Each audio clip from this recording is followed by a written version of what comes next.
рӯзи таваллуди хоҳараш барои ҷазира даҳшатноктарин рӯзи зиндагиаш шуд. модар дар зоишгоҳ буд ва ӯ бо падар дар хона танҳо монду таҷовуз шуд. ҷазира он замон ҳамагӣ 8 сол дошт. ман хуб будам ва ӯ ба наздам омада гуфт модарат духтар таваллуд кардааст, ман бояд бо ту коре кунам. ӯ бо зур маро таҷовуз кард.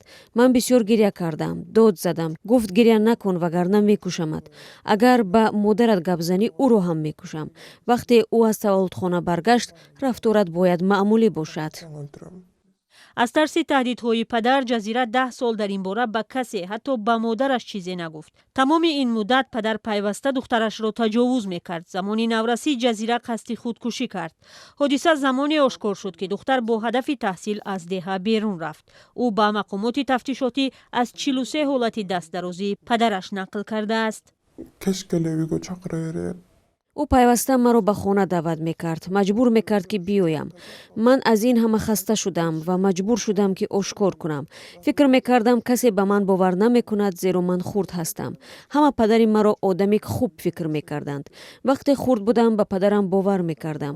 ӯ мегуфт ки ин корро ба хотире мекунад ки маро дӯст медорад.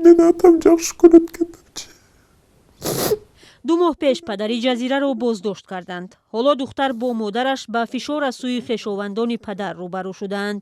ба гуфтаи вакили дифои ҷазира, падари ӯ худро бегуноҳ медонад ва гуфтааст ӯро тӯҳмат доранд.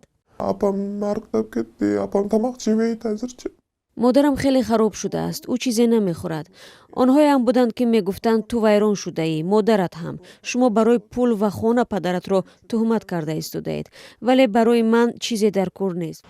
ҳоло ҷазираи 19-сола дар донишгоҳ таҳсил мекунад ва орзу дорад ки зудтар ин ҳама даҳшатҳое ки аз кӯдакӣ ба ҳамроҳ дорад поён ёбанд. духтар ҳоло аз он тарз дорад ки мумкин аст падараш озод шавад. то ҷое фаҳмидам ба додгоҳ пул пешниҳод карданд. ман пул надорам, наметавонам додрасҳоро бо пул бихарам. ӯ мегуфт ман аз чизе наметарсам, ман метавонам шуморо бикушам.